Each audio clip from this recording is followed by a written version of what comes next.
রাজ্য জুড়ে একাধিক জায়গায় অভিযোগ ওঠে পুকুর ভরাটের, কিন্তু ভাটপাড়া পৌরসভার 23 নম্বর ওয়ার্ডে নেহেরু মার্কেট চিত্রটা সম্পূর্ণটাই উল্টো। নেহেরু মার্কেটে বিগত 30 বছর ধরে একটি পুকুর ছিল। সেই পুকুরটা পুকুরের অবস্থা ছিল না, জলাশয় থাকলেও সেখানে জঞ্জালে ভর্তি হয়েছিল। বিগত বেশ কয়েকদিন ধরে ভাটপাড়া পুরসভার কর্তৃপক্ষকে লিখিত আকারে জানাচ্ছিলেন বিষয়টি ভাটপাড়া পুরসভারই 23 নম্বর ওয়ার্ডের কাউন্সিলর সুকেশ বিশ্বাস।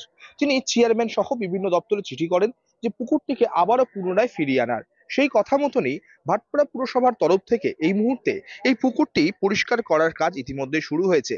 বিভিন্ন এলাকায় যে জঞ্জাল যে জমেছিল, সেই জঞ্জাল কিন্তু বেশিরভাগ এই পুকুরেই পড়তো।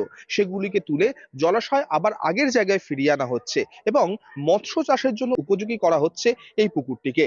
পরিবেশের ভারসাম্য এবং দূষণ, তারপর হচ্ছে আকস্মিক কোনো বিপদের হাত থেকে রক্ষা করার জন্য একটা পুকুর বা জলাশয়ের ব্যবহার অঙ্গভাবে মানুষ জীবনের সঙ্গে জড়িত। শুধু মানুষ নয়, পশু পাখি সবার সঙ্গে একটা পুকুরের সঙ্গে নিবিড় সম্পর্ক।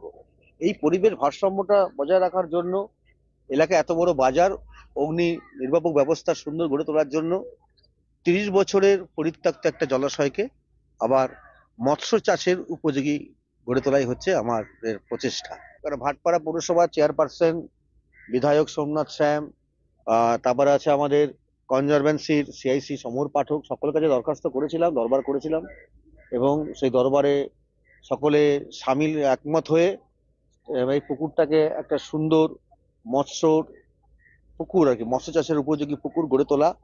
সাথে সাথে এই বাজারের 2023 সালে একটা আগুন লাগার ঘটনা ঘটেছিল, সেখানে কিন্তু আমরা জল পাইনি আগুন নেভানোর, কারণ ওখানে আমাদের ওধারে একটা পুকুর ছিল, সেটা আস্তে আস্তে নষ্ট হয়ে গেছে। পৌরসভার সহযোগিতায় সেই পুকুরটাকে তার হারানো গৌরবকে আমরা ফিরিয়ে দিতে পারছি। শ্যামনগর থেকে শুভজিৎ সিং এর রিপোর্ট, আমার শহর কলকাতা টিভি।